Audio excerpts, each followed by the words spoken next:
All right. I'm going to go live. Hello, everybody, and welcome to Honey Badger Radio. My name is Brian. I'm here with Allison, and this is Maintaining Frame number 188. Is having a boyfriend embarrassing now? Where we will be looking at an article from Vogue. I had to archive it because I'm not paying them to look at this stuff. Nobody should pay for misandry. Where I said nobody should pay for misandry. No, nobody should pay for that. Well, we're going to be looking at this article from Shantae Joseph, which asks the question, is having a boyfriend embarrassing now? And for some reason, my talking seems to be delayed. I'm going to fix this really quick with a quick refresh.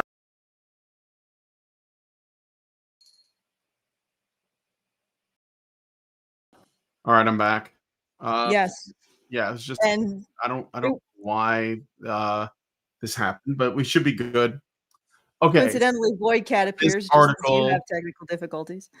Which is essentially, I mean, I don't want to give it away, but essentially, we're getting to the point now where women are so concerned with their status that they're questioning continuing our species because they want to hold on to it. They don't want to be embarrassed. So that's where we're at. Yeah, that's where we're at. The attacks on heterosexuality continue. Yep. Yeah, this and is, they will until morale improves. Specifically, the female half of heterosexuality. The attacks on the male half are sort of more nuanced. You still have to desire women, but you need to feel supremely guilty about it and tithe to our Lord and Savior. Well, sorry, our Lordess and Savioress feminism. So, okay. So if you guys want to send us a message at any point throughout the show, you can do so at feedthebadger.com/justthetip. That's feedthebadger.com/justthetip. Best way for you to send us a tip, because we get almost the full benefit of the funds you send, and you get the benefit of not sending your comment through YouTube's comment shredder. This me saying that every time probably limits our growth as well. That we get penalized to sending people off of the platform. But that's the way we roll. Yes, that's the way we roll. YouTube says this is how you grow on our platform, and we say no thank you, which is probably not the greatest idea. But on the other hand, we're still here after 15 years. No, 12 years. Yep, 12 years. And that's all thanks to you guys. Yeah. And when we have our monthly fundraiser open, it will be at feedthebadger.com/support. So bookmark it, and I'll give you a heads up when that's ready. All right, let's get into it. Let's just do it.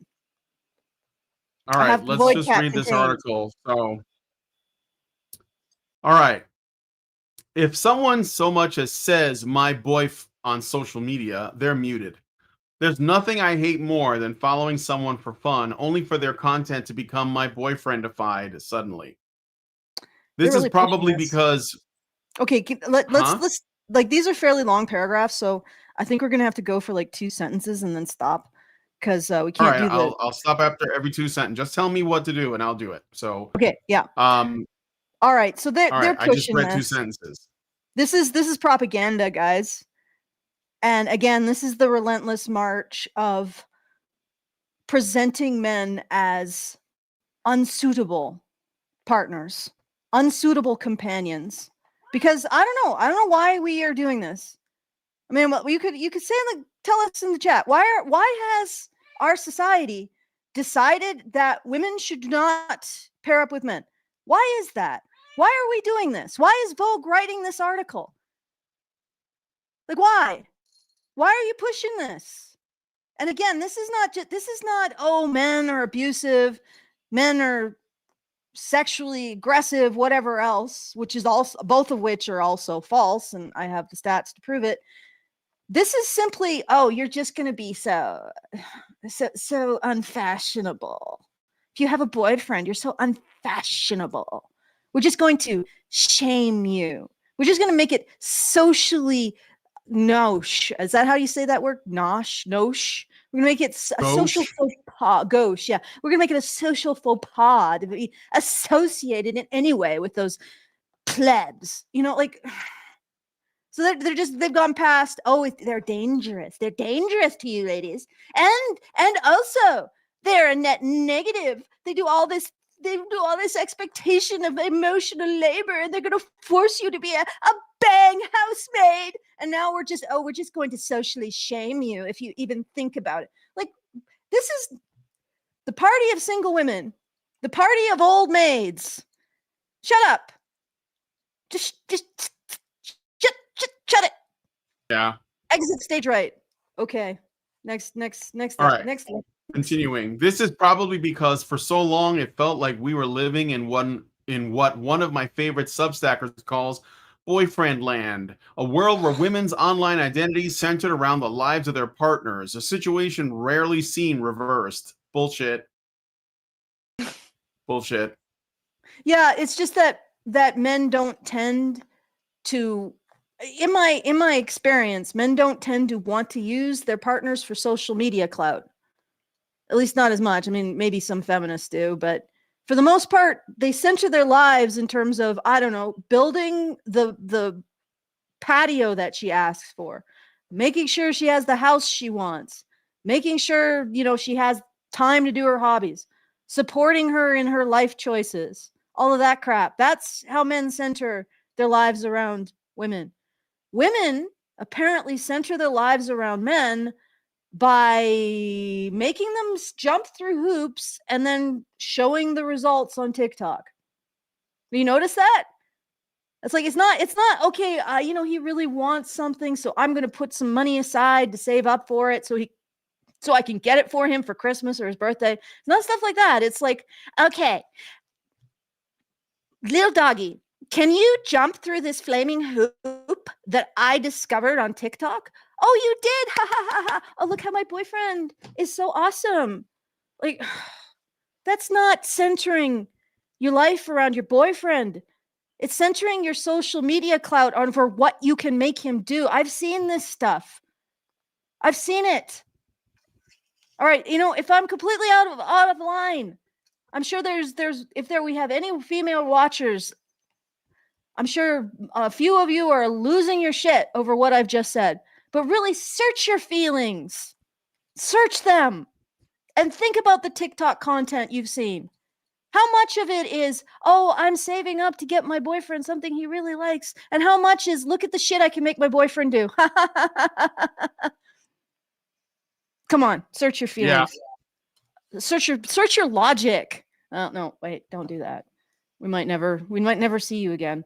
Okay, next couple. All right, women were rewarded for their ability to find and keep a man with elevated social status and praise. It became even more suffocating when this could be leveraged on social media for engagement and, if you were serious enough, financial gain. So they're admitting this. Yeah, they're admitting that they could leverage what I can make my boyfriend do for social clout and financial gain. Yep. Yeah, I guess there are a few homemaker TikTokers who, I don't know. Do they do? Oh, I'm doing this all for my husband, that kind of thing. I mean, the last big controversial one was the egg apron, and that was the husband doing something for his wife, but it wasn't good enough. Yeah, that wasn't good enough because he knew what she wanted and apparently got her this really expensive European egg apron. Not just any. Right? Just not he didn't just go to the farmer's market and pick one up from the, I don't know, the Amish. No, he went, or didn't go. I mean, he got it from Italy. Right? Fashionable egg apron for her to wear while depositing eggs in it. And everybody lost their shit. Remember the feminists? And that wasn't even about her saying, "Oh, this is all the stuff I do." No, that was just her receiving a gift. So maybe they're talking about that kind of stuff, but that wouldn't be boyfriend. It would be husband, right? And in that case, it's not really husband because if you're a homesteader and you're a woman, you're also benefiting from your own labor, right? You're building a homestead, but you're both benefiting from it. you are also benefiting from it. You are also benefiting from a greater amount of material autonomy from the nightmare we know as the modern economy. Okay? You're also benefiting from that through your own labor, which, okay, you're building something, not just doing it for a man. That's what it's so frustrating. When a woman builds a life with a man, she isn't just building a life for a man. She's building her own life with a man. And the way that they frame this stuff is so deceitful and dishonest. Like if you want someone if you want to maximize the likelihood of having a partner who just does stuff because he sees you have a need or a desire and he just does it to fulfill it, get a man. If you want a partner who is more likely to punch you in the face, get a woman. And they don't say any of this. They don't say any of this. And the reason why, and it's not necessarily because lesbians are so awful, the reason why is because you have two people who have never learned to control their violence and their anger because they aren't expected to. It's girl bossing now. Right? It's girl bossing. Yep. You go girl. You express your rage. All right. However, more recently, there's been a pronounced shift in the way people showcase their relationships online. Far from fully hard launching romantic partners, straight women are opting for subtler signs: a hand on a steering wheel, clinking glasses at dinner, or the back of someone's head. On the more confusing end, you have faces blurred stop. out at. Oh, if it's a really long sentence, just stop after. I know this is a little. They threw you with that colon. You see that colon after relationships online? They're putting colons in. That was 2 freaking sentences. I mean, you don't really need a colon there. You could have a freaking period and then that, anyway. Okay, so now women are being more subtle. Why are they being more subtle? And why do you have such a problem with this? I can see that you have a man in your life. Erase all traces of him, or I'm gonna ostracize you. One could see this, like the hand on the steering wheel, the clinking glasses, the back of somebody's head, as just like the woman making these posts, making herself more the center of attention than the man. And the man is like an accessory because it's like he's there, but we don't need to know anything about him. He's not important. He's secondary. I mean, I'm not offended by that, but that's what I think is happening. They're basically just making themselves more the main character on their posts.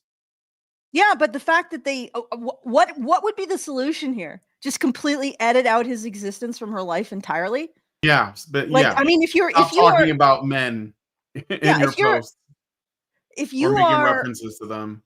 Yeah, no, get rid of all references to the fact you have a partner. You should live in the closet if you're a heterosexual woman.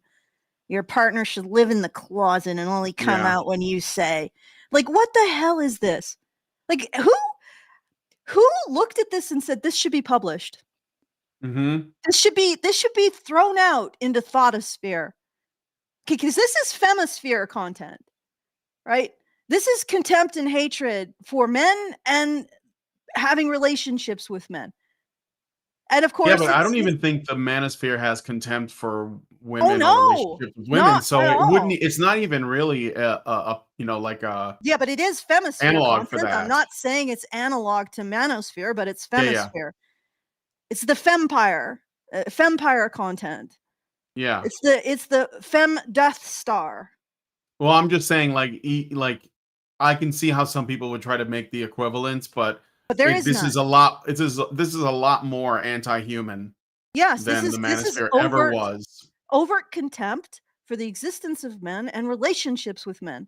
Now, as much as you could say about the Manosphere, in some fringe communities, which I again did a grok analysis, which is about the only way you can do this stuff without going through feminist research.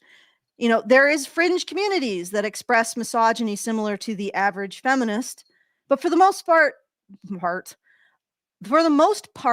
manosphere would not express this level of contempt for having a relationship with a woman. In fact, that is their goal, except for MGTOW, which is notable because it's not their goal, and I'm not even sure they're even part of I guess they are part of the manosphere. I guess it's us that is the question. But like this is Contempt, and it is published in Vogue. Like, what are the financials of Vogue? Curious. Let me, while you're reading more, I will look that up. Okay. On the more confusing end, you have faces blurred out of wedding pictures or entire professionally edited videos with the fiance conveniently cropped out of all the shots. Again, Well, yeah, they're basically just removing him, and maybe they're doing it to avoid this kind of shit from women online. from Or the they're party but I of mean, what's spinsters. also likely is either their husband was like, "Look, I don't want to be in your pictures," which I Yeah. don't think is likely, Well, or no, actually she. it is. Mm, Because Jonathan will often say, I don't want any part of this. Right? yeah, My husband. So she may be, honestly, that may be a situation where she's just like, well, he said, you can do this content, but I don't want to be in it. Right? I don't want this impacting my life. I don't want people, looking me up on the job. If there's any fallout because I did or said something to your audience, and they twist it, the old spinsters club twists it into some horrible thing. I don't want to lose my job over it, so just keep me out of it. You can do this, but keep me out of it completely. I can totally see that, especially in today's climate. But the fact is that she is complaining about women not even showing their partners, like that they're even having the trace that their partners exist, and she has a problem with it. Is it really because she's worried about these women that she's going to socially ostracize them for showing that they even have a partner? Right? Do you see like the claws of the party of single women here? Just the yeah, sure. jealous, envious talons, just like, oh, I can't even believe you're showing any trace that you have a partner. Get rid of that. I'm going to shame you. Really? Yep. Yeah, so much for women being able to choose whatever life they want. Okay. Yeah, right. Women are obscuring their partner's face when they post as if they want to erase the fact they exist without actually not posting them. So what gives? Are people embarrassed by their boyfriends now? Or is something more complicated going on? Well, Okay, so the global fashion magazine market is a $3.45 billion industry, and Vogue has 10 to 15% of that. So 350 million. We're looking at the Femisphere, like a $350 million project saying this stuff. mhm. Do you think even Andrew Tate has that much money? No. No. No, I don't think so. And I'm not like, again, I'm not saying that I agree with Andrew Tate's content. I'm looking at his clout and reach and how much money he controls. And he doesn't Yeah, even he say doesn't. shit like this. No, he doesn't have that much influence. Not compared to just stuff like this. So, um Well, okay, so so are Jay people Really embarrassed by their Serious boyfriends on now? the special chat says the manosphere is kind of garbage. I would not want to associate. It doesn't matter. Like what? You think that we are like, oh yes, we're buying a membership in the freaking manosphere. No, we're just associated with it by default because we don't agree with the other side. So we're associated with it by default. You are part of the manosphere. You comment on this channel, you're part of the manosphere. You have any Mhm. criticism of feminism, you're part of the manosphere. If you promote traditional values, you're part of the manosphere. If you think merit is good, you're part of the manosphere. Right? That's what puts you in the manosphere. And it doesn't matter. It's like, oh, I don't want to be associated with the manosphere because they're garbage. Really? Well, okay, but you are, because you have been put in that category by the people who control media. Yeah, there's Okay. no point in like poo-pooing it because like You know, you can be MGTOW, trad, Islam, fucking, player hater, incel, MRA. It's all manosphere to these people. Like, there's no, like, you can't go up to them, to the cathedral, and say, hey, I just want you guys to know I'm not really associated with those guys. So is it cool if I have criticisms of feminism, or if I care about fathers in the home, or I care about divorce court, or I care about circumcision? Guess what? No, bitch, you're in the manosphere. That's the point, is to exclude, guys.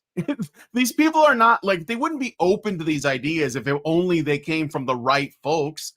They're flat out No, not open to these ideas. So, soon like, as if as you soon as you have present the idea, anything that goes you are the against, wrong folks. As soon yeah, as you you're have the just the wrong idea, people. That's you're the just what it wrong is. people. It's the way it works. Yeah. All right. This is by design. And that's why I'm saying, like, one of the And things that I think why that is it keeps, always, why do you want to be associated with the manosphere because it's garbage? Why isn't why do you want to be associated with the femosphere? Because it's absolutely toxic and wretched. yeah. Okay, sorry. Go ahead, Brian. No, it's okay. I'm just saying that this kind of like this kind of like nitpicking of, like, what we are with or what we are not with, without just simply saying these are my values, this is what I believe, and wherever that lands is wherever that lands. I think it keeps us from actually, like, being more effective, because you end up having to condemn this person, condemn that person, condemn these statements, and then these people that run the cathedral, they're all, like, in lockstep, or at least they hold each other. They keep each other from causing too much trouble on their own side, so that they can continue to push this bullshit forward. They confront people like you, and they say, well, oh, you're one of these. Well, what do you have to say about what so and so said? Well, what do you have to say about this over here? Well, what do you think about this? And it puts you in this position where you're like, well, I'm not like that, so, like, that's bullshit, dude. You got to say, fuck you, this is what I believe. I don't care who you associate with me with, period.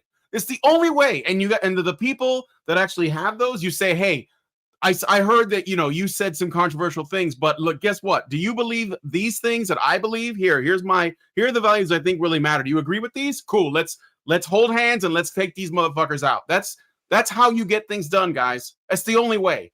Because if you end up with this purity, you go into this purity spiraling, and it's like, you didn't condemn these people enough, you didn't do this for these people, nothing gets done.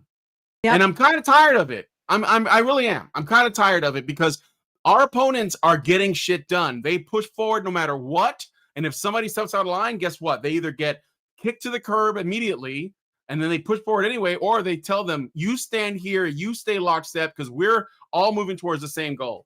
This is why they work well with, you would think, groups that are completely the opposite, right?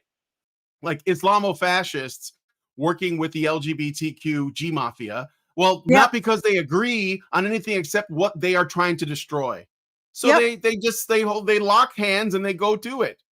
And I'm just saying, like, we can spend hours and hours, like, falling into all the little nuances of all the ways that we're a little bit discussing with this little subgroup over here, or this little subgroup over here.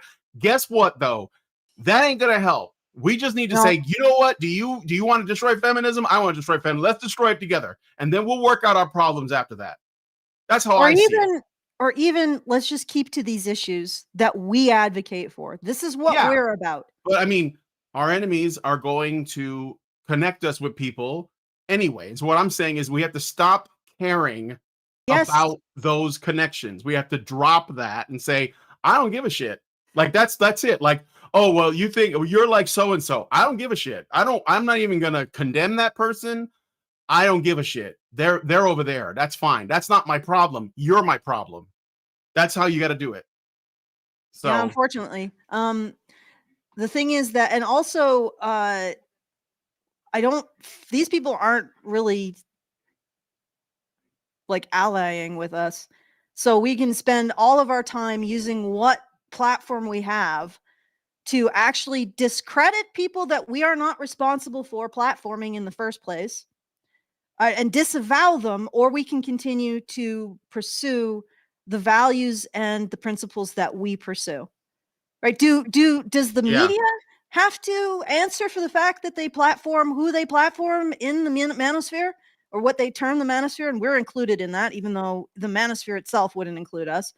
So does the media have to respond to that for giving them more clout and attention? Does feminism have to respond for the fact that it defined masculinity in such a way as certain individuals became the only ones who were perceived as masculine?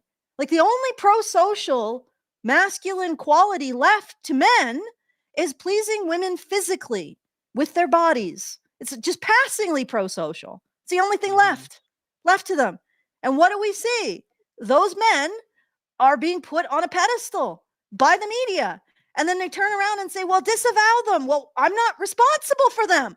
I'm not responsible for saying that that's the only passingly pro-social form of masculinity, nor am I responsible for giving them a larger platform. I have absolutely nothing to do with them and what they say. And yes, I will be lumped in with them because it's convenient. But if I play that game, then I lose everything that I'm building to trying to appease the people who will never be appeased by my existence. That's the end thing. They won't be appeased. The only thing that will be appeased is when I'm dead and they can piss on my grave, if they even bother to notice. Right? This is like, why would I spend a lick of time appeasing these people in any capacity when the only appeasement I can give them is shutting up and going away? Okay. All right. So anyway, let me go back to the article. Oh, I'm sorry, boy cat. Hey, little so what cat. gives? Are people embarrassed by their boyfriends now, or is something more complicated going on? To me, it feels like the result of women wanting to straddle two worlds, one where they can receive the social benefits of having a partner, but also not appear so boyfriend obsessed that they come across as quite culturally loserish. What? So, okay, so this is exactly what I'm talking about. The only appeasement that this woman will accept is if these women kick the man out of their lives. If she is looking like, do I see any sign that this woman, does she have a male partner? Oh, do I hear footsteps in the background? Do I hear a baritone? Do I see any pig seed? Like, there is nothing that's going to appease this woman except that there never was a man in the picture at all. This is her problem. And somebody thought it was intelligent to publish this mental illness behind a paywall, no less, or a subscription. Yeah, this is basically you have to pay to read this tripe. This is the rantings of somebody in a padded room using their own poop. And yet somebody's like, "Oh, this is brilliant. This is brilliant. Let's throw it up there." Oh, yeah. Okay. And it has an audience. So this is gaslighting, because they're trying to make somebody who has a partner out to be a loser.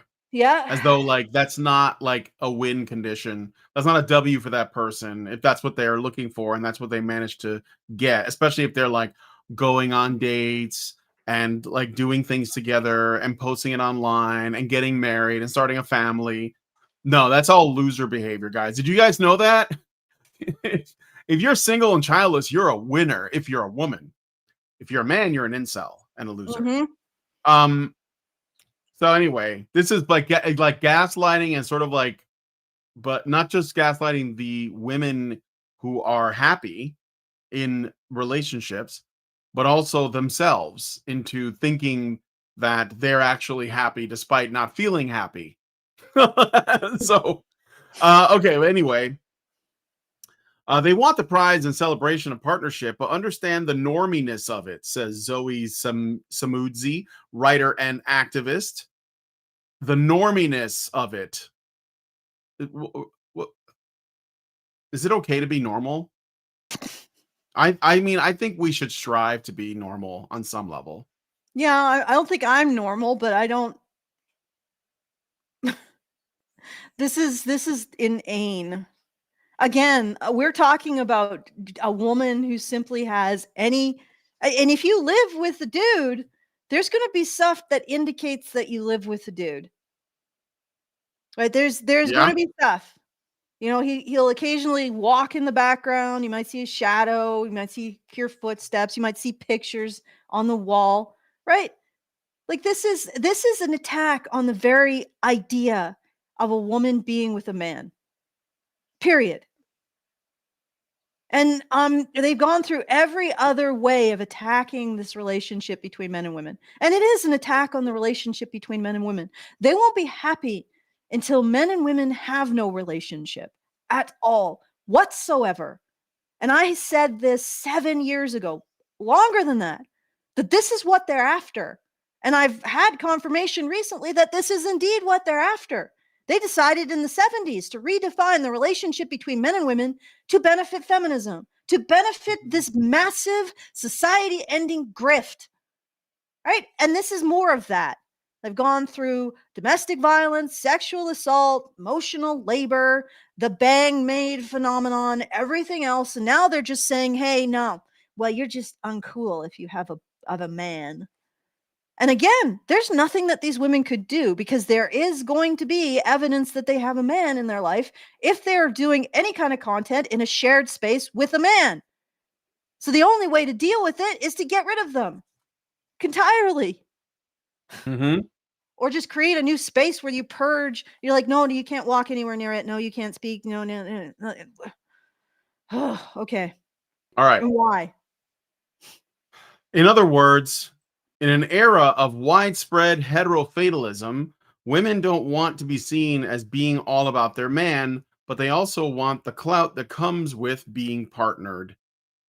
The heterofatalism there links to an article that we responded to before, The Trouble with Wanting Men. It's all about heterofatalism. So it's a self-referential article, as all feminist articles are. Here's proof of the thing I believe based on someone else who believes the thing I believe. And and also I think this is more gaslighting because they're trying to say, look, this heterofatalism, it's everywhere, guys. All women everywhere are like, I don't want to be in a relationship with a man anymore. I'm done. Like, dude, it's everywhere. Why aren't you doing this? It's trendy right now. We should all be like heterofatalistic. We should all become super nihilists. Let's do it together. Let's be nihilists. What are you doing over there trying to make your life better? Go shun her. Shun that woman. Shun her. Witch. She's trying to be happy. We can't have that. We should all be miserable. I mean, not miserable, heterofatalistic, which is actually good. We'll drink wine and get lots of cats. We should do that. This is what they're doing. They're trying to get women to think this is a thing, and it's not. They're trying to make it a thing. Remember all those like articles that were coming out like around 2016, 2018, and it was all like these different things they were trying to say that men were doing as a trend, and it was all gay shit. Do you remember that? We're like, men are jazzifying their beards, and it was like a picture of a guy with flowers in his beard. It's the new trend. It's like, no, guys aren't doing that. Men are giving each other bro jobs. Hey, you ever sucked your friend's dick? It's a thing that we're doing now. It's a trend. It's totally straight too, guys. No, we're not doing that. Like, you're just trying to tell us something is happening, and that doesn't work. Men are not the kind of people that chase trends. So it didn't work. So now they're doing it to women. I mean, they've been doing it to women, but this is that. They're like, oh, look, the hot new thing is dying alone. It's like everybody does it. Everybody's doing it, you know? Hey, and if you're in Canada, you can get on that MAID program, and then you'll have it and save up for it. It'll be great. You'll be childless, alone, and killed by the government. So I don't know. It's just like they're just trying to get women to believe something that's not reality. Yeah. No, Anyway. I agree. No, I mean, totally. Yeah. All right, next paragraph. But it's not all about image. When I did a call out on Instagram, plenty of women told me that they were, in fact, superstitious. Some feared the evil eye, a belief that their happy relationships would spark a jealousy so strong in other people that it could end the relationship. Oh, no, that's real. That's what's happening in this article. That's what this is about. Oh, yeah, no, I mean, if you are a woman on the internet, which is why I'm a little bit concerned about ballerina farms, do not make it obvious that you have don't make it clear in any, the problem is that you know, somebody will be able to find your partner. And if they get jealous, your partner may lose their job out of a false accusation or rumors or all kinds of other stuff. So if you got a man, you got to think about protecting him. That's why I sort of push back with you on the whole a man wouldn't be wanting to stay out of it. It's probably a really good idea to keep your family out of your online persona, especially if you've got a man. Because you think that women like this are going to stop with just writing an article if they see any opportunity to destroy your partner and they're jealous of you? They'll do it. This is the hoof prints of someone who's completely unhinged and facilitated by the system. That's the other thing that I know intimately about. A woman who is unhinged or very conniving, jealous, envious, and has institutional clout. Fear these women. Fear them. And keep your partners out of your online life as much as possible. Hell, keep your own maiden name so they can't even find your partner online, so that he doesn't get any kind of blowback from this. These women are dangerous, right? They write these unhinged articles and they engage in unhinged actions like manufacturing online mobs to go after people. And I know that from experience. So be careful. Like, there is nothing more hideous than jealous women in a group with social clout or Remember when they institutional went prerogative. after actress Kirsten Dunst, who years ago, I think Jezebel wrote the article, but it might have been Gawker, where she basically just said like that she likes being a wife and mother for her husband. That was like something so basic in like an interview in passing, and they were like, "We can't help it if she's kind of dumb," you know. Like it was just hostile. Yeah, these people are interested in making you as miserable as they are. And Yep. I think that women saying that they're afraid of sparking a jealousy so strong in other people that it could end the relationship, I think that's legitimate because that's what it comes Yes. down to. Men don't give a shit that women are posting their husbands online. Women do. Yes. And So, obviously, because they got a Vogue to publish this nonsense. Like, this should be a wake-up call to all female content creators with a partner. Uh, be should be. careful. Be careful, because there are unhinged lunatics like this enabled by the system, because nobody said, you know what, my dear, this sounds like a diary of a psychiatric inpatient. It shouldn't be published. Nobody said that. So this insanity is being enabled by our system. And it is insanity. Like, we talk about this, but remember, we are reading the diary of a psychiatric inpatient. In a normal world, somebody at Vogue would be like, no. And there would be a slash reader, the slash pile, this receipt, and they'd be like, okay, trash. But no, this went through several stages of being vetted. That means the insanity in it is being enabled by this system. All right, let's continue. Yeah, okay. Others were concerned about their relationship ending and then being stuck with the posts. I was in a relationship for 12 years and never once posted him or talked about him online. We broke up recently and I don't think I will ever post a man, says Nikki, 38. Even though Post I a am a man? romantic. Oh, sorry, go ahead. What, post a man? I will ever post a man? What does Yeah, that even mean? post a picture of her man online, I guess. Even Even though though I'm I a am Okay, go ahead. even though I am a romantic, I still feel like men will embarrass you even 12 years in, so claiming them feels so lame. Okay, End so we quote. know why Nikki doesn't no longer has a relationship. Yeah. Congratulations, Nikki, you're an awful human being. Well, yeah, you see your man as like again, it's like a decoration. It's like a part of your online persona. Yeah, well, It's like a part of your she didn't post him or talk about him online, but she didn't do it because she thought he was an embarrassment or could be a potential embarrassment. All men, yeah, yeah. Nikki? You Well, I are an think embarrassment. but there was also the thing is that if we break up, it's a bigger embarrassment. because it means I for whatever reason I failed in this relationship, and now the world knows. Like, people give a shit that much. I don't know. Maybe Yeah. they do. I yeah, they might do, but on the other hand, I don't know. Like it just Yeah. it she that is an embarrassing sentiment. I know 4 billion people, 4 billion men on earth, and I know what they all would do. All of them. No, you don't, Nikki.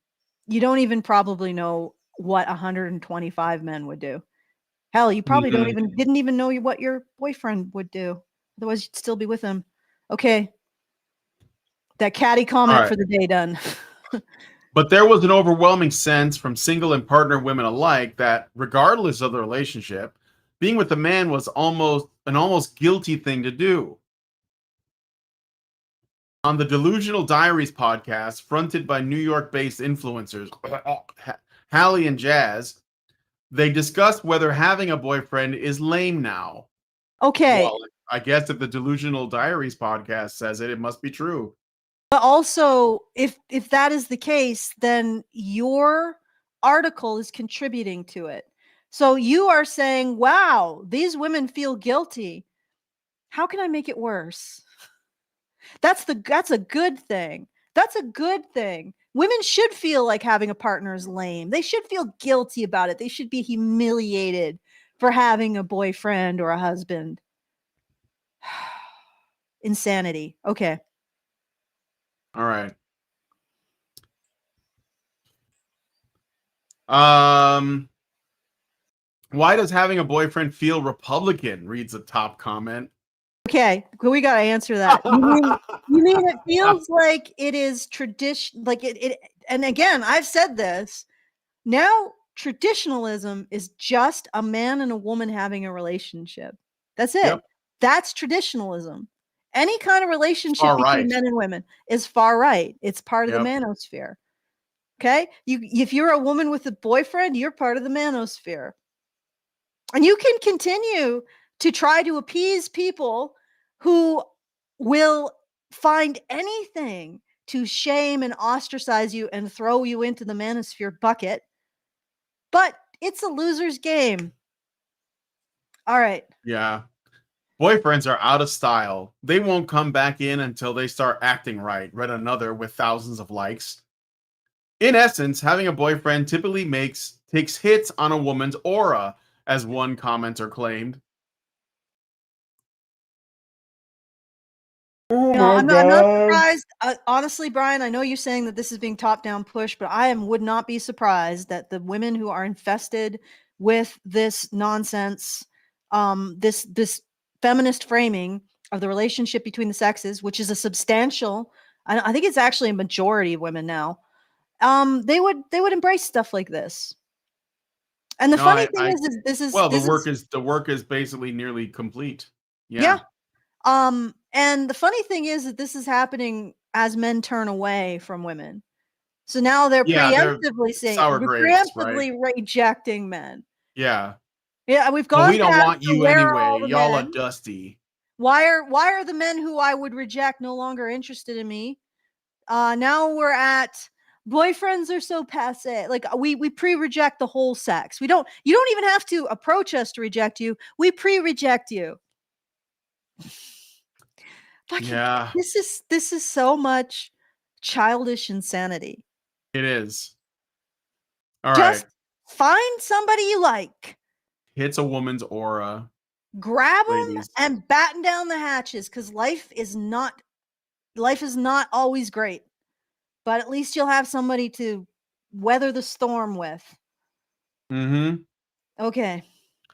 Funnily enough, both of these hosts have partners, which is something I often see online. Even partnered women will lament men and heterosexuality, partly in solidarity with other women, but also because it is now fundamentally uncool to be a boyfriend girl. Is that like a new thing you guys made up? New commie gobbledygook just dropped. You Boyfriend girl. So I mean a think that girlfriend? either these women are just hypocrites that are okay with like making other women single and miserable while they're like in happy relationships, or their boyfriends better be like listening to their content and taking notes and trying to get the fuck out of there. Because if you're in a relationship with somebody who fundamentally does not appreciate you, you should not be in that relationship. Anyway, it's not just in these women's imaginations. Audiences are icked out by seeing too much boyfriend content, myself included, it seems, as indicated by my liberal use of the mute button. What? Okay. When author and British Vogue contributor Stephanie Yeboah hard launched her boyfriend on social media, she lost hundreds of followers. Even if we Hundreds. were still together, I wouldn't post them here. Well, they're haters. Can you remember that when women would just say they're just haters and they would just move on? They want you single and unhappy. Yes. Then the unvoting Democrat for the rest of eternity, because they want to appropriate all of those instincts that are not going into a family into incredibly bizarre political choices that only support top-down corporations and government choices. That support basically corporations and government. That's it. That's what they're doing. And the women who fall for it, you jokes. You are fucking jokes. Mm. Okay, All let's right. continue. So, there's something cringy and embarrassing about constantly posting your partner these days, she tells me, adding that there is part of me that would also feel guilty for sharing my partner constantly, especially when we know the dating landscape is really bad at the moment. I wouldn't want to be boastful. So they're doing it for other women who don't appreciate it.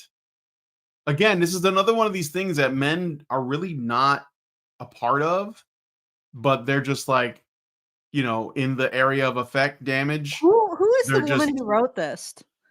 Give me her name give me a is name. Shantae Joseph. I think I looked at who this is before, Okay, but Shantae, give me the spelling. Chante. Oh, slow down. You know I'm an idiot about this. Here, I'll C-H. just copy it and send it to you. I'll send it to you in the Okay. Discord server. All right. Okay, thank you. This is I'm the gonna only article that she wrote for Vogue, it looks like. But um maybe she wrote some other shit. okay. All right, let's keep going.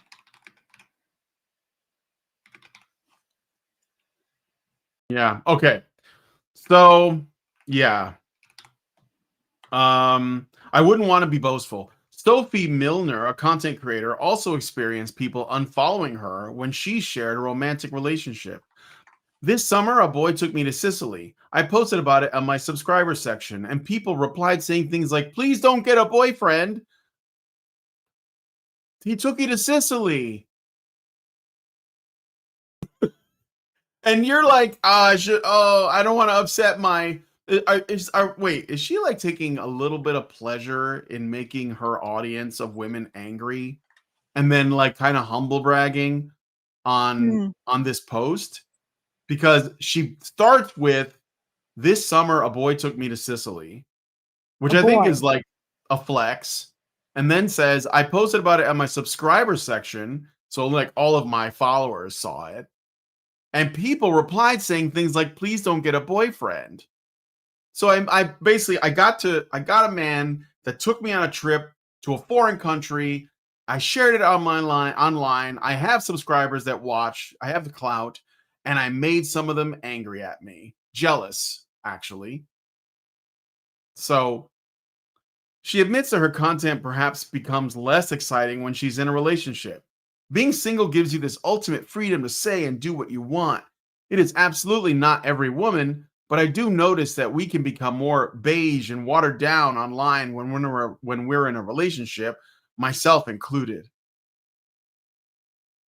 So, um, so what is she? Is she saying that? Is this what social media is doing to women? It's making them want to stand out in such a way that they question the way their life is arranged so that they don't appear too dull to random people on the internet that might look at their posts. Do you see what I'm saying? Mm-hmm. Are you doing something with Grok right now? Yeah, I am. I'm looking up this woman and what she's written. I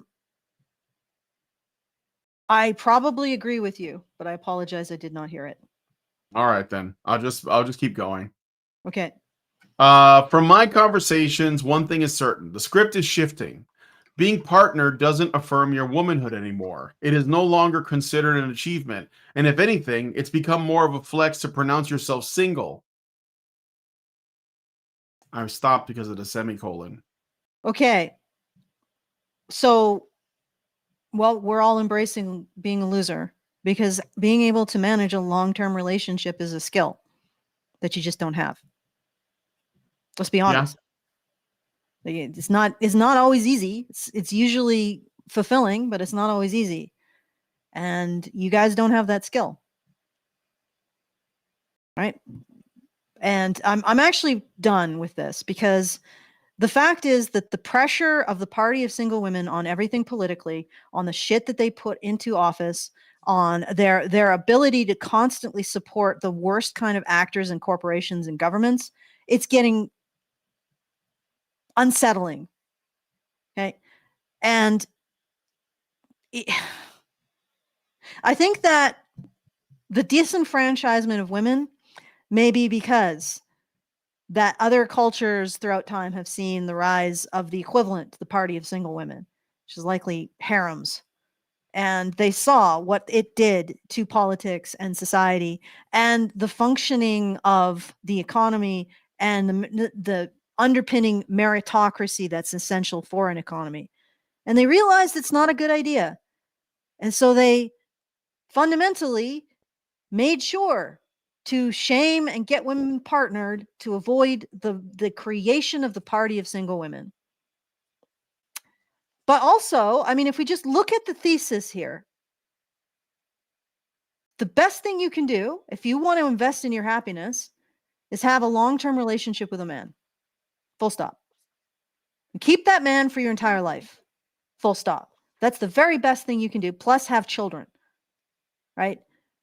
Because child-free women, when they get older and their partner dies, they do experience a significant drop in their happiness at that moment, which really says something, doesn't it, about being partnered as a woman. It's the best thing you can do for your happiness, your health, your stability, your financial well-being. It is literally the best choice a woman can make in her life. Right? One of the worst is to go and get a really stupid degree in any one of these fake things like I don't know, any humanities, right? That's the worst thing you can do. One of the worst things you can do. And one of the best things you can do is get married and stay married for your life. And this article is basically telling women to avoid one of the best things they can do for themselves. Because the author of this article and the people who published it do not give a rat's ass about women. They don't. All they want is to use them to continue to push a particular political agenda. I'm not even going to say it's a liberal or anything agenda, because I don't think it is. It is the agenda of spending more money that you have not earned. Right? It is the corporate and government agenda of spending people's money and using their labor as collateral and having absolutely no oversight over it, because the people that you're stealing from are morally less than you. They're just a bunch of misogynist, racist, transphobes, homophobes, whatever else label that you can say as in being high up in the corporation, high up in the government, to justify your exploitation of the peasant class. That's all this is. It's justification of exploitation. It is a lie to steal from people. And they want to keep perpetuating it because it justifies it and it covers. Like I remember, and this is I've said this to you guys before. I believe if you knew, you may not have heard this. I remember reading this ridiculous nonsense from Disney. They made their employees go to a seminar where they described white privilege and how it results, that white privilege causes the differential in people's salaries. And I'm like, Disney, if there's a differential in your employees' salaries that favor white people, that's your fault. Like, they're literally, you see a corporation blame shifting onto its employees. All of these narratives are corporations and governments in collusion blame shifting onto the population that they are stealing from. They are stealing from. Then they're not just stealing in terms of taxes, they're stealing in terms of inflation. You know how inflation works. They write more debt so they can fund their Ugandan trans basket weaving initiatives, which no Ugandan wants and no Ugandan benefits from, but 50,000 feminist majors, like feminist graduates from feminist majors, get to be employed by it. They write a grant for that, or they write debt for that. They pay for that program, and all of us pay for it in terms of our income tax. That ends up being the collateral for that loan, and then we pay on the back end because our life expenses go up, because more money is injected into the system to pay for a bunch of feminist graduates doing nothing for nobody. Oh, and it's excused by shit like this. The grand theft, everyone. All right. Are we done with this article? Yeah. Well, you said you were done. Oh, no, I sorry. Okay, It's we a have 2 little more bit. paragraphs. I was being hyper. We should probably finish it. Like, All right. Well, okay, sorry. I'll shut up. No, it's my fault. Like, don't take responsibility. Yeah. From my conversations, one thing is certain. The script is shifting. Being partnered doesn't affirm your womanhood anymore. It's no longer considered an achievement. I read that part, right? As straight women, we're confronting something that every other sexuality has had to contend with, a politicization of our identity. Heterosexuality has long been purposefully indefinable. So it's harder for those within it and outside of it to critique. What do you mean? Undefinable? It's a man and a woman making a baby, like potentially making a baby or more babies. Undefinable, my ass. So yeah, anyway, It's the most however, as our traditional definable. roles begin Like, to it's the crumble, most maybe we're being definable. forced to It is the most biologically definable. Like, she's saying, yeah, it is the most clear cut. That's it's what the I'm saying. most clear It's the cut. most straightforward thing. You take I thought it was boring. I thought it was the no, problem was it was too clear cut, which is why we had to invent a bazillion genders and queer theory so that people can feel like so much more individualistic and not get put into a box of heterosexuality. by having more Now boxes. we get to call heterosexuality vague and beige and undefinable and mysterious and kind of scary. Oh my god, what happens when you put these two things together? They make something else. No, wait, that's weird. However, as our traditional real roles begin to crumble, maybe we're being forced to reevaluate our blind allegiance to heterosexuality. Okay, again, very best decision a woman can make for her happiness, her financial well-being, and her health is to get a long-term relationship with a man. And why is that? Because that is what we have been evolved to do. Okay? Now, I'm not saying that I mean, personally, I know I'm no longer liberal. I know I'm part of the far right. No problem personally with lesbian relationships, gay relationships, as long as they're healthy, But I know that evolution has geared human beings to be pair bonders, which means the most successful relationships generally are between a man and a woman. Okay. And the most successful societies encourage there to be strict monogamy between a man and a woman. That's how it goes. And it's because of our evolutionary past. Okay. So, right, I'm not going to say that people can't try any kind of other arrangement or be any kind of other genders. Let's create a whole bunch of boxes to try to create a world with less boxes, but whatever. I don't care. But the reality is that this is how we have evolved to structure our lives. And this is the win condition for a pair bonding species, is to be in a pair, producing cubs. That is our win condition. Everything else is noise. Okay? It can be noise that maybe is somewhat beneficial. Maybe it was helpful in the past for offspring to have a few aunts and uncles to contribute to their upbringing that themselves wouldn't take out resources for children. Maybe that works. I mean, that's sort of how the way a wolf pack does, and wolves are the other big pair bonders on the planet, and corvids, but corvids are weird. Anyway, so maybe that works. Maybe homosexuality is within the social group evolution. Fine. But the basis, the spine, the essence of this is men and women coming together and having children. It's why all successful societies encourage this.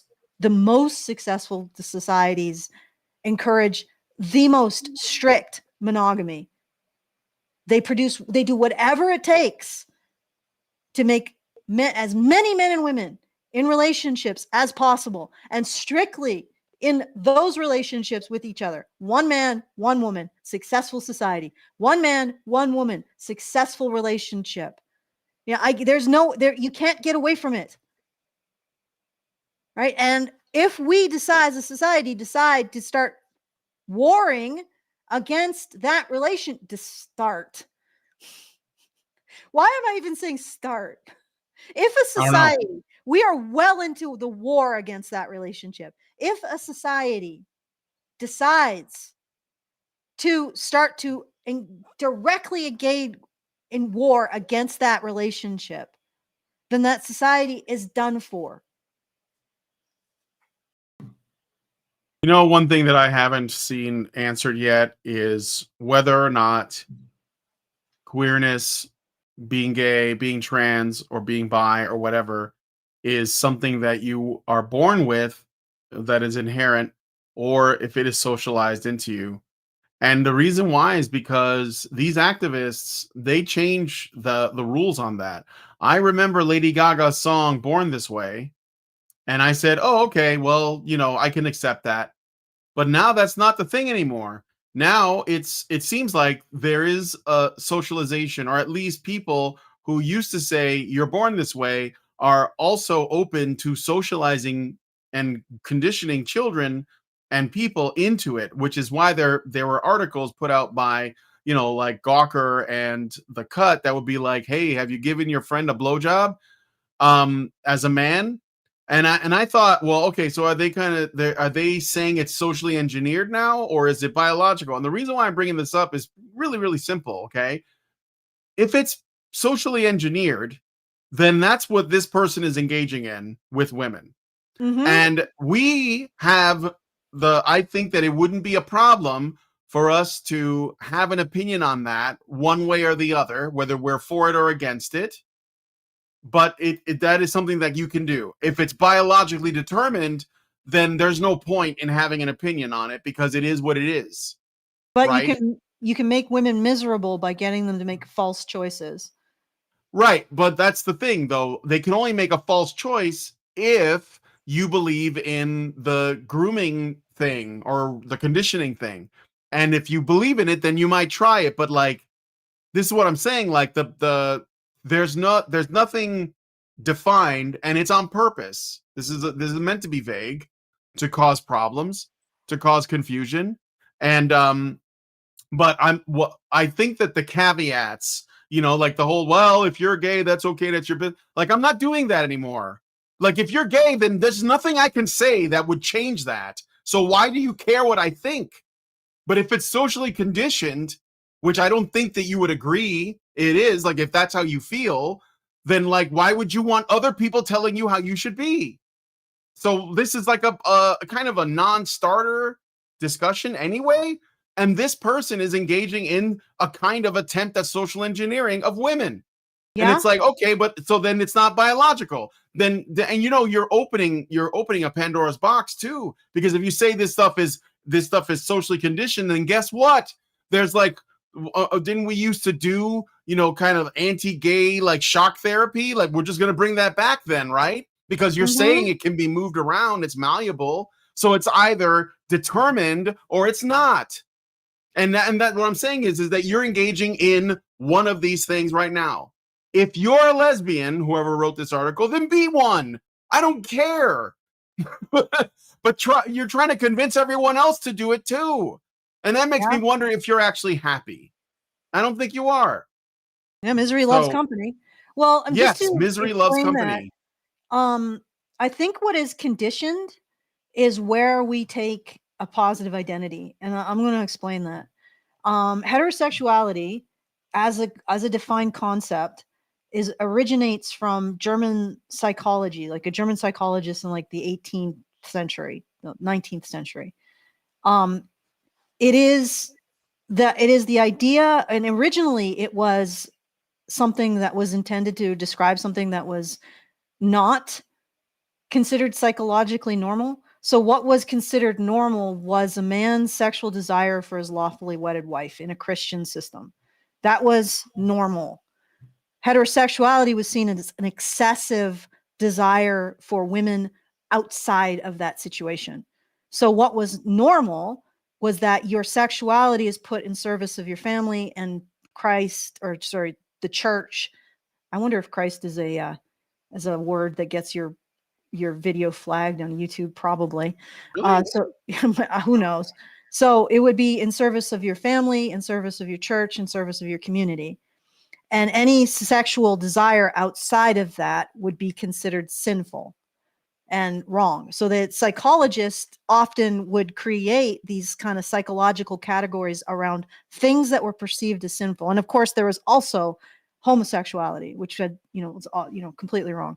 And that evolved over time into taking a positive identity from your sexual desire for women, and then for men, and then I don't know what it is now, everything, monsters, right? So that whole thing sort of set the ball in motion. But originally it was, you take a positive identity, not from your sexual desires, but putting them into service of family, community, church, right?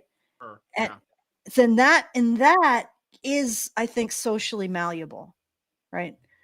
I don't, not necessarily the desires themselves, but whether or not you think it is a positive thing to have sexual desire for women, to have sexual desire for men, to take an identity from what you desire sexually. So you feel like you have like a good sense of yourself because of that. That is actually not what would be originally, I think, considered Christian, which would have been service to God.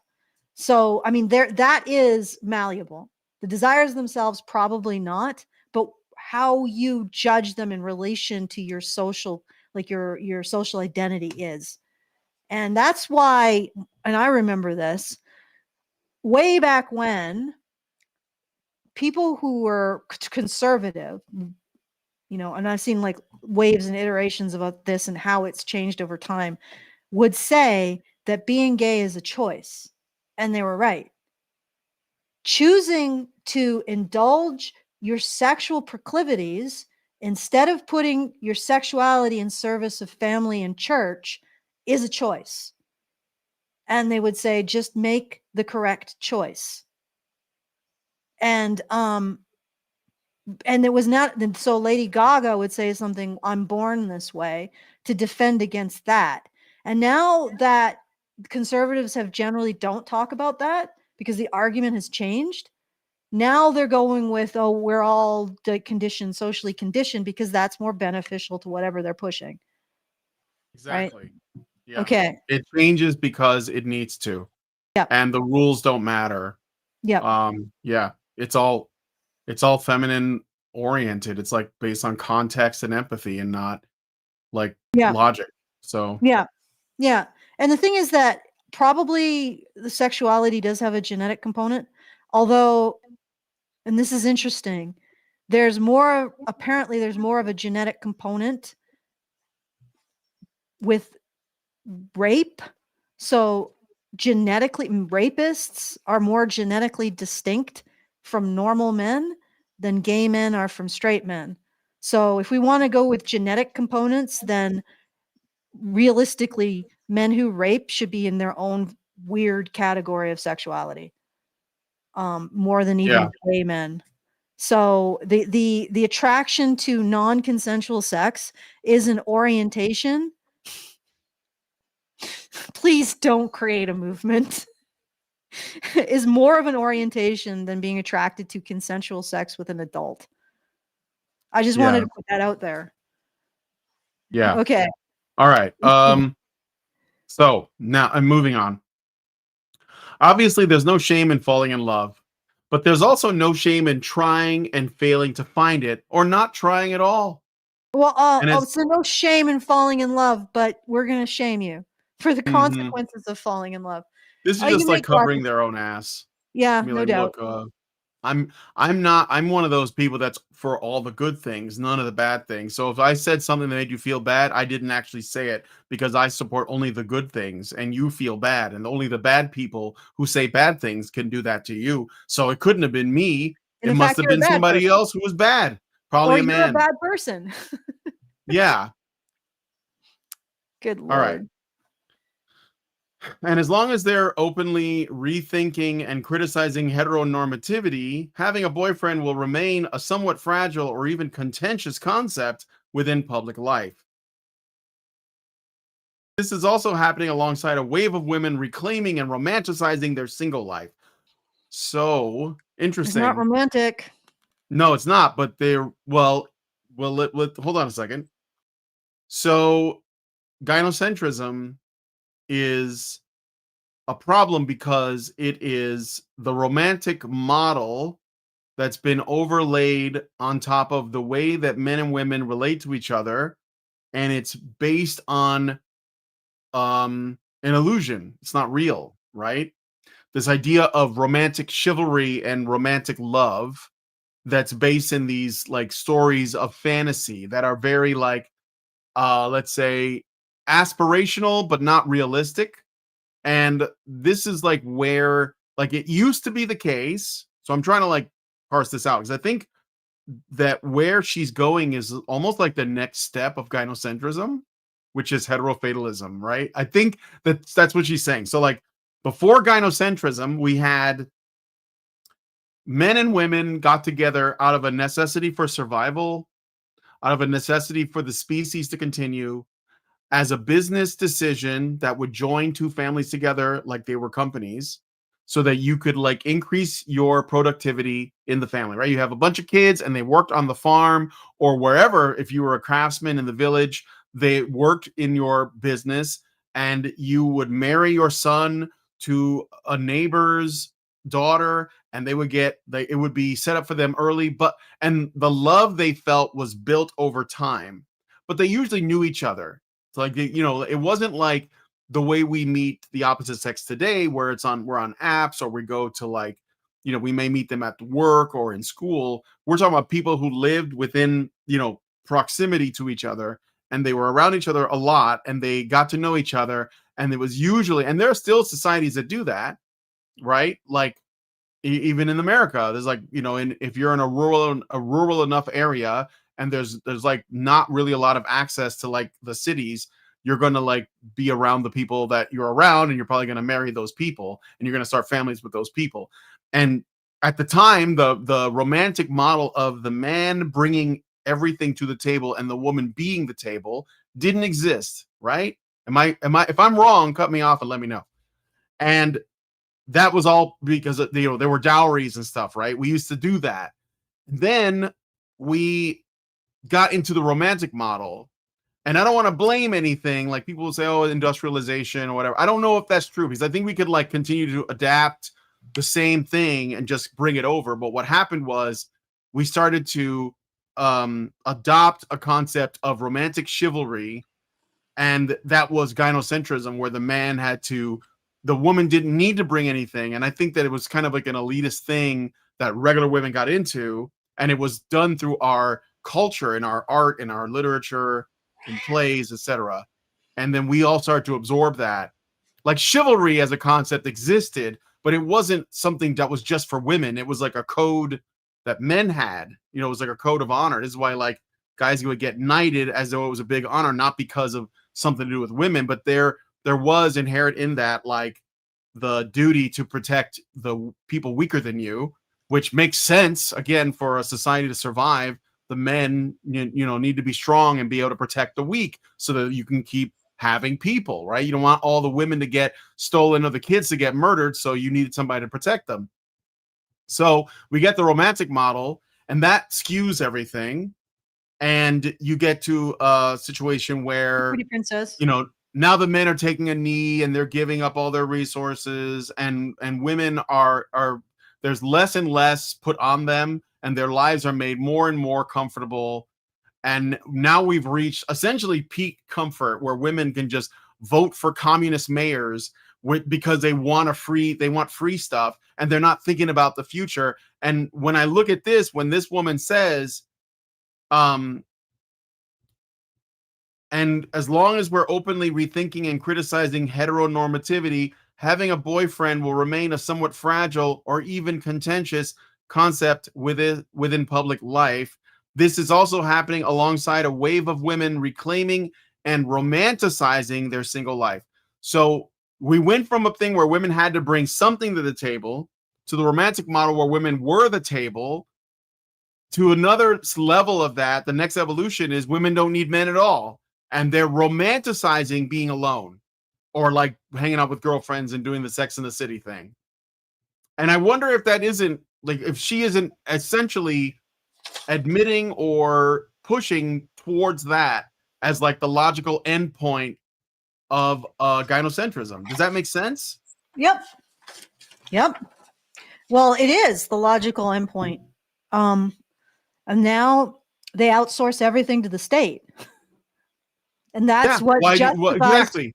Why again, why even need a man to supply you? We're just going to get the state to give us everything we need. So men are literally redundant. I mean, until the whole system collapses. Well, they're not redundant because the state still needs to extract resources from them in order to give to women. But of course, men realize more and more that the system is rigged against them. But you were talking before about like this experiment with the pig, and how the pig will continue to push the lever even though another pig gets all the main amount of food. Yeah.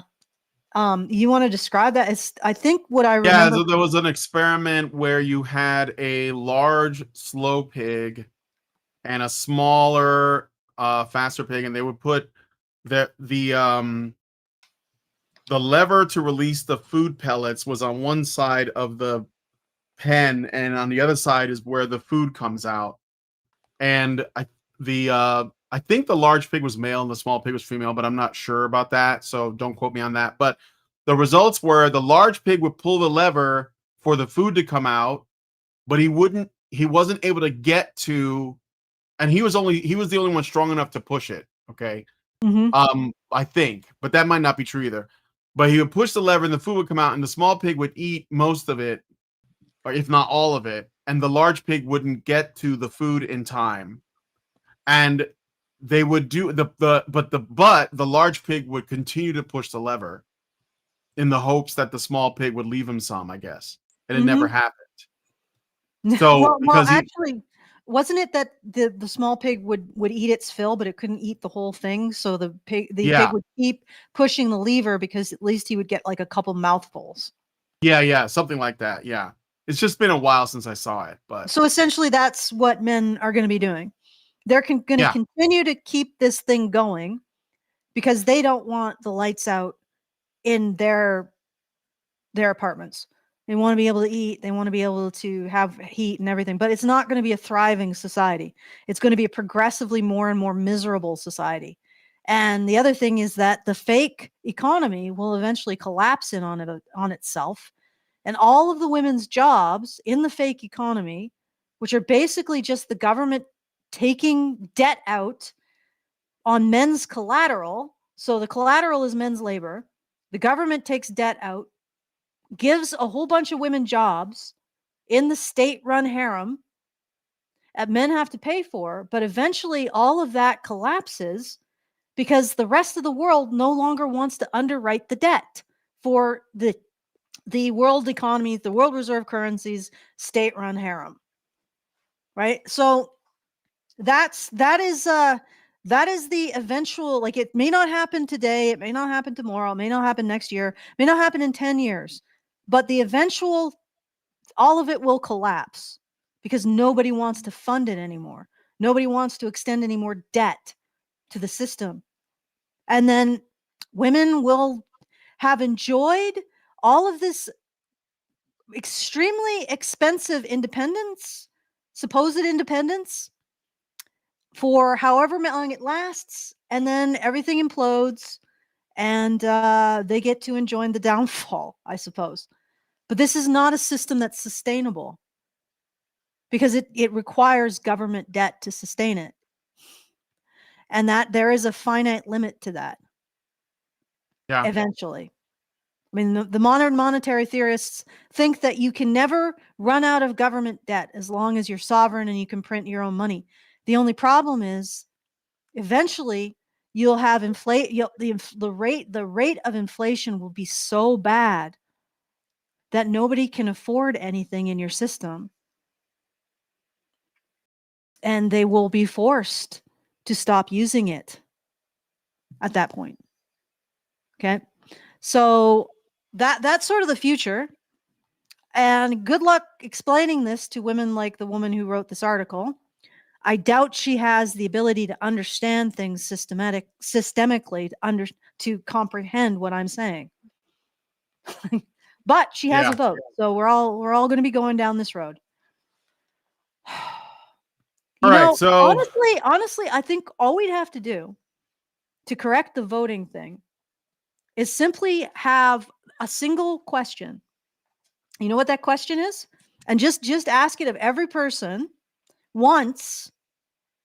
Of course, you need to make sure that they don't know the answer, but just ask it of every person when they come of voting age. And that question is, right, if you have a glass that is full of water and you tip the glass, what angle is the surface of the water relative to the desk? Most women fail this because they cannot model a system in their minds. That's the only question you need for the vote. And if a woman can model that, the ability to model a system in her mind, she probably has the intelligence or the understanding of systems to be trusted with a vote. Yep. And it's a radical thought, but maybe it's a way of improving the situation fairly. Okay. Yeah. Okay, where being single was once a cautionary tale, you'll end up a spinster with loads of cats, it is now becoming a desirable and coveted status. Another nail in the coffin of centuries old heterosexual fairy tale that never really benefited women to begin with. That's the end of the It's a bold article. statement. Yeah, right? It's cool to be a loser, guys. It never really This is literally benefited just women. cope. This is just cope, by the way. Yeah. That men are not approaching Again. her, and she's basically trying to justify it. And men should not approach her. Okay, They should so not. this woman, here are the things that she's written. Back in the two, like prior to the 2000, like 2019, various features on race and identity. So she's a Black woman. She wrote like Black travelogues, Black perspectives. A very strange article saying, I can't stop watching videos of other people crying. Exploration of emotional vulnerability in media tied to breakups and grief. Pop culture. Lots of pop culture. And I stopped waiting for a relationship to live a romantic life, and I haven't looked back. Personal essay on embracing solo romantic experiences and rejecting relationship timelines. Yeah, so now she's basically permanently single. She probably doesn't have the skills to maintain a long-term relationship, or perhaps she isn't. Astoundingly, she might not be even in the ability to get one in the first place, which is really wow, that you really have to not, you really have to be very low functioning as a woman to not even be able to get a relationship. But yeah, she's single, and she wants every other woman to be so too. And she wants women to be embarrassed about being partnered. But there's no intrasexual relational aggression in that. She's got your best interests in mind, ladies. She got your best interest in mind when she says that something that she couldn't achieve, you shouldn't feel proud of either. Good grief. As a public-facing journalist and writer, Shantae Joseph has a professional photos available. Okay, let's see. She wrote an article about Gamergate too. Did you know that? I think it was for The Guardian.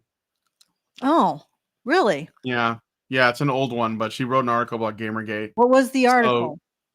I'll have to look it up. Hold on, let me see. Go to my You history can also here. do this too. What was her gamer?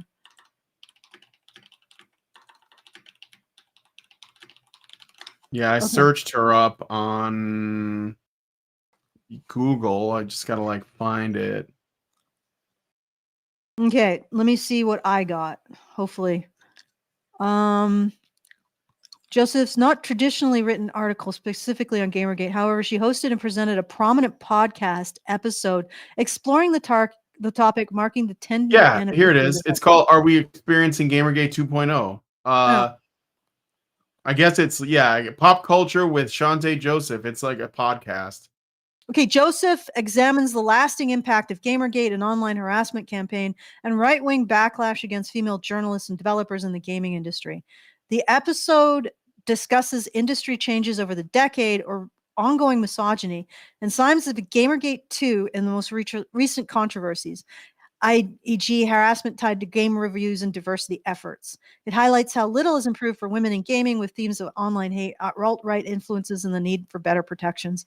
It's so funny. Back in 2013, I predicted all of this when I said, Anita will save you from your sins. Mm-hmm. They were going after the gaming industry. And it was like, yep. And Gamergate online harassment campaign. So basically, Gamergate pushed back against the appropriation of games for this agenda and has continued to do so. And Gamergate 2 was when gamers just decided to stop buying these games. That was it. And that was harassment, was it? I'm going to get Grok to fact check. Her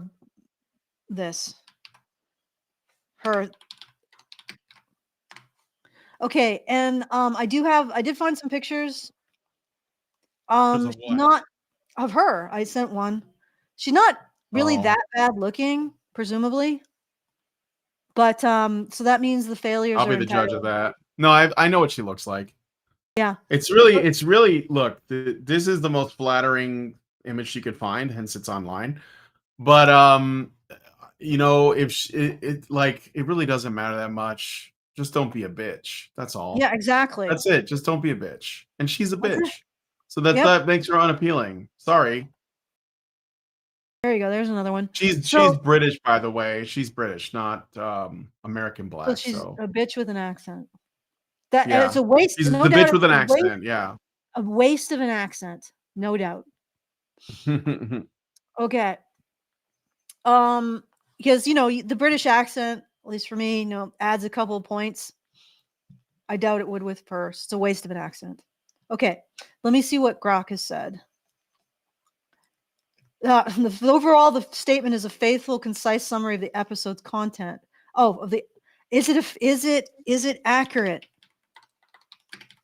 Of course not. Are you talking about the Gamergate episode?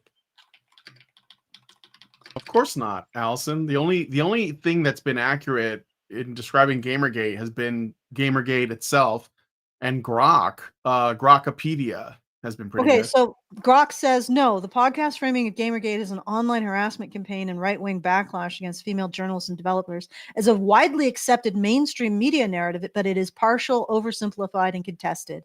It omits key context, competing claims, and documented evidence that complicate the harassment-only story. Online harassment campaign. True in part, thousands of women received rape, death threats, doxing, and coordinated brigading. FBI investigated. Some perpetrators were prosecuted. Double check. Investigation. Double check. I'm going to get it to double check the investigation and prosecution. But anyway, we should probably move on to the next one if we want to get it done, right? If we even have time.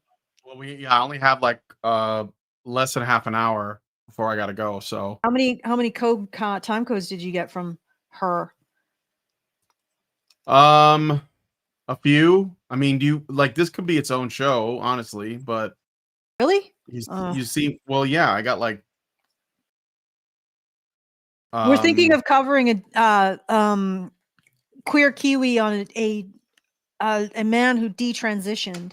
So yeah. we have enough time for that. So there's a detransitioner, and I mean that could be its own thing, honestly, but I don't know if you're. So yeah. Yeah. Okay. Well, the thing is that on Friday I was hoping to cover some more crazy antics in the financial sphere with Karen. No, not with Karen. With the guy who does the audits. Oh. Yeah, he's really Okay. interesting. Well, we could do Caleb Queer Hammer. Kiwi next week too. I mean, Okay, sure. All right. Yeah, I guess you're right. We don't have a lot of time. Okay. okay. Okay, guys. Nobody sent any super chats, I think. No, Maybe I should poke I'm the looking. voles. I don't see any. I'll poke the voles. I'll see if there's anybody.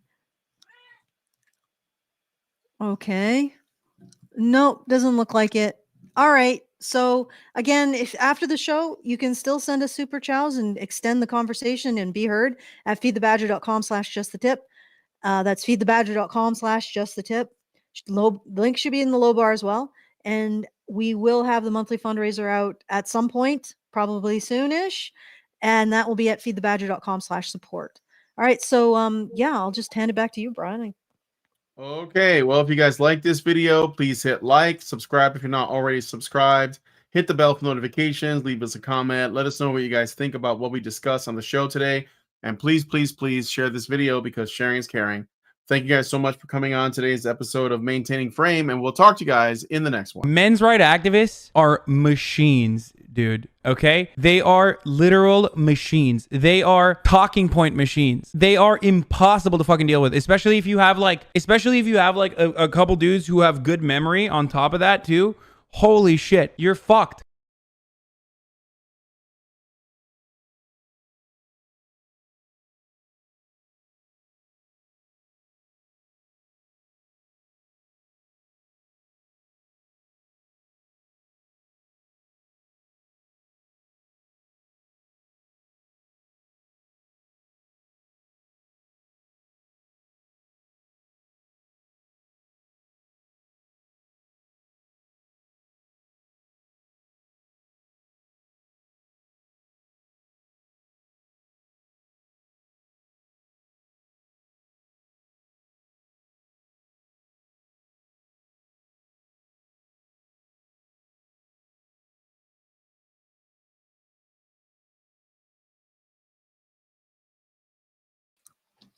You could probably minimize how many highlights that they gives you.